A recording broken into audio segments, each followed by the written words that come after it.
ನಮಸ್ಕಾರ ಸ್ನೇಹಿತರೆ, story world ಅನ್ನೋ ಚಾನಲ್ಗೆ ಸ್ವಾಗತ. ಶ್ರೀಕೃಷ್ಣ ಅವರು ರುಕ್ಮಿಣಿಯನ್ನು ಮದುವೆಯಾಗಿದ್ದು ರುಕ್ಮಿಣಿಯ ತಮ್ಮನಾದ ರುಕಿಗೆ ಇದು ಇಷ್ಟವಿರಲಿಲ್ಲ. ಆದ್ದರಿಂದ ಕಳಿಂಗದ ರಾಜನು ರುಕಿಯ ಸ್ನೇಹಿತ ಬಲರಾಮನೊಡನೆ ದ್ಯೂತವಾಟ ಪನದಲ್ಲಿ ಅವನನ್ನು ಸೋಲಿಸುವಂತೆ ಅವನು ರುಕ್ಕಿಗೆ ದುಷ್ಟ ಉಪದೇಶವನ್ನು ಮಾಡಿದನು. ಕ್ಷತ್ರಿಯರ ಅರಸರಲ್ಲಿ ಚದುರಂಗದಲ್ಲಿ ಪನವಿಡುವುದು ಮತ್ತು ಚೂಚಾಟವಾಡುವುದು ವಿರಳವಾಗಿರಲಿಲ್ಲ. ಚದುರಂಗ ಆಟದಲ್ಲಿ ಆಡಬೇಕೆಂಬ ಯಾರಾದರೂ ಸ್ನೇಹಿತರು ತನ್ನ ಸ್ನೇಹಿತನಿಗೆ ಸವಾಲನ್ನು ಹಾಕಿದರೆ ಆ ಸ್ನೇಹಿತನು ಅದನ್ನು ತಿರಸ್ಕರಿಸುವಂತಿರಲಿಲ್ಲ. ಬಲರಾಮನು ಚದುರಂಗದ ಆಟದಲ್ಲಿ ಅಂಥ ನಿಪುಣನೇ ಇರಲಿಲ್ಲ. ಇದು ಕಳಿಂಗರಾಜನಿಗೆ ತಿಳಿದಿತು. ಬಲರಾಮನಿಗೆ ಚದುರಂಗದ ಆಟವನ್ನು ಆಡುವಂತೆ ಸವಾಲನ್ನು ಹಾಕಿ ಕೃಷ್ಣನ ಸಂಸಾರದ ಮೇಲೆ ಮುಯ್ಯಿ ತೀರಿಸಿಕೊಳ್ಳುವಂತೆ ಕಳಿಂಗರಾಜನು ರುಕಿಗೆ ಸಲಹೆ ಮಾಡಿದನು. ಬಲರಾಮನು ನಿಪುಣ ಚದುರಂಗದ ಆಟಗಾರನಾಗಿದ್ದರೂ ಆಟಗಳ ವಿಷಯದಲ್ಲಿ ಅವನಿಗೆ ಬಹು ಉತ್ಸಾಹ. ರುಕಿಯ ಸವಾಲನ್ನು ಒಪ್ಪಿಕೊಂಡು ಆಡುವುದಕ್ಕೆ ಅವನು ಕುಳಿತನು. ಚಿನ್ನದ ನಾಣ್ಯಗಳನ್ನು ಪಣವಾಗಿಟ್ಟನು. ಬಲರಾಮನು ಮೊದಲು 100 ನಾಣ್ಯಗಳನ್ನು, ಅನಂತರ 1,000 ನಾಣ್ಯಗಳು, ಅದಾದ ನಂತರ 10,000 ನಾಣ್ಯಗಳನ್ನು ಪಣಕ್ಕಿಟ್ಟನು. ಪ್ರತಿ ಬಾರಿಯೂ ಬಲರಾಮನು ಸೋತನು, ರುಕ್ಕಿಯು ಗೆದ್ದನು.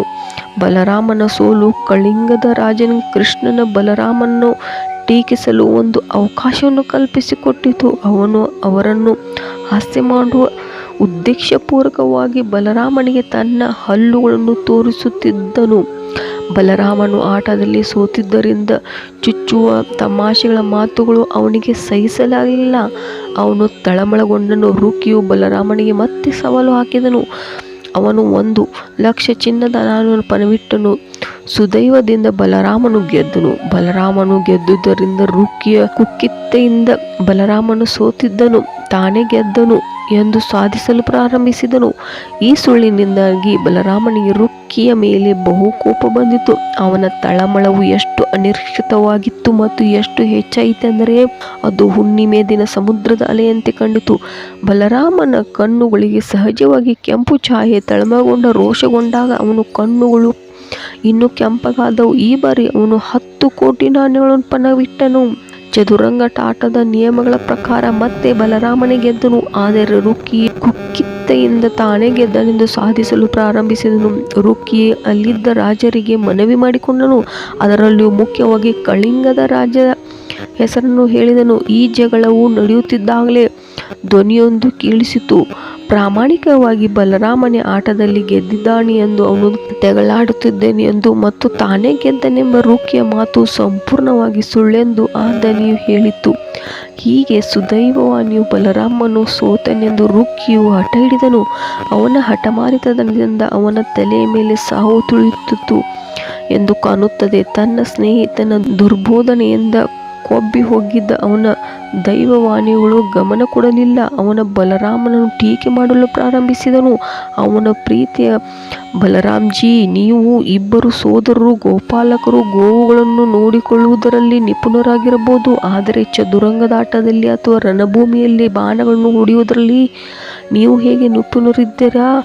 ಇವು ರಾಜಮಾರ್ಗದವರಿಗೆ ಮಾತ್ರ ಚೆನ್ನಾಗಿ ತಿಳಿದಿರುತ್ತದೆ ಎಂದು ರುಕ್ಕಿಯ ಇಂಥ ಚುಚ್ಚು ಮಾತನ್ನು ಕೇಳಿ ಮತ್ತು ಅಲ್ಲಿದ್ದ ಇತರ ರಾಜರ ಗಹಗಹಿಸಿ ನಕ್ಕದ್ದನ್ನು ಕೇಳಿ ಬಲರಾಮನಿಗೆ ಬೆಂಕಿಯಾದನು. ಅವನು ಕೂಡಲೇ ಒಂದು ಗದೆಯನ್ನು ತೆಗೆದುಕೊಂಡು ಒಂದು ಮಾತನ್ನು ಆಡದೆ ರುಕ್ಕಿಯ ತಲೆಯ ಮೇಲೆ ಹೊಡೆದನು. ಆ ಒಂದು ಪೆಟ್ಟಿನಿಂದ ಬಲರಾಮನು ತನ್ನ ಗದೆಯಿಂದ ಅವನ ಹಲ್ಲುಗಳೆಲ್ಲ ಮುರಿದನು. ಕಳಿಂಗದ ರಾಜನು ರುಕ್ಕಿಗೂ ಬೆಂಬಲ ಕೊಡುತ್ತಿದ್ದ ಇದರ ರಾಜರು ಬಲರಾಮನು ಹಿಡಿದನು. ತನ್ನ ಗದೆಯಿಂದ ಹೊಡೆತ ಅವರ ಕೈ ಕಾಲುಗಳನ್ನು ಮುರಿದನು. ಅವರ ಪ್ರತೀಕಾರವನ್ನು ಮಾಡಲು ಪ್ರಯತ್ನಿಸಲಿಲ್ಲ, ಆದರೆ ಆ ರಕ್ತಮಯ ಸ್ಥಳದಿಂದ ಓಡಿ ಹೋಗುವುದೇ ಜಾಣತನ ಎಂದು ಭಾವಿಸಿದರು. ಬಲರಾಮ ಮತ್ತು ರುಕ್ಕಿಯ ಘರ್ಷಣೆಯಲ್ಲಿ ಕೃಷ್ಣನು ಒಂದು ಮಾತನ್ನು ಆಡಲಿಲ್ಲ, ಏಕೆಂದರೆ ತಾನು ಬಲರಾಮನನ್ನು ಬೆಂಬಲಿಸಿದರೆ ರುಕ್ಕಿಗೆ ದುಃಖವಾಗುತ್ತದೆ ಮತ್ತು ರುಕ್ಕಿಯನ್ನು ಕೊಂದದ್ದು ಅನ್ಯಾಯ ಎಂದು ತಾನು ಹೇಳಿದರೆ ಬಲರಾಮನಿಗೆ ಬೇಸರವಾಗುತ್ತದೆ ಎಂದು ಅವನಿಗೆ ತಿಳಿದಿತ್ತು. ಆದುದರಿಂದ ಕೃಷ್ಣನು ತನ್ನ ಮೊಮ್ಮಗನ ಮದುವೆಯ ಸಮಯದಲ್ಲಿ ತನ್ನ ಭಾಮೈದನು ಸತ್ತಾಗ ಮೌನವಾಗಿದ್ದನು. ಬಲರಾಮನೊಡನೆ ಅಥವಾ ರುಕ್ಕಿಯೊಡನೆ ತನ್ನ ಪ್ರೀತಿಯ ಬಾಂಧವ್ಯಕ್ಕೆ ತೊಂದರೆಯಾಗಲು ಅವಕಾಶ ಕೊಡಲಿಲ್ಲ. ಇದಾದ ನಂತರ ವಧೂರರನ್ನು ಸಂಭ್ರಮದಿಂದ ರಥದಲ್ಲಿ ಕಳುಹಿಸಲಾಯಿತು. ವರನ ತಂಡದೊಡನೆ ದ್ವಾರಕಾಕ್ಕೆ ಹೊರಟರು.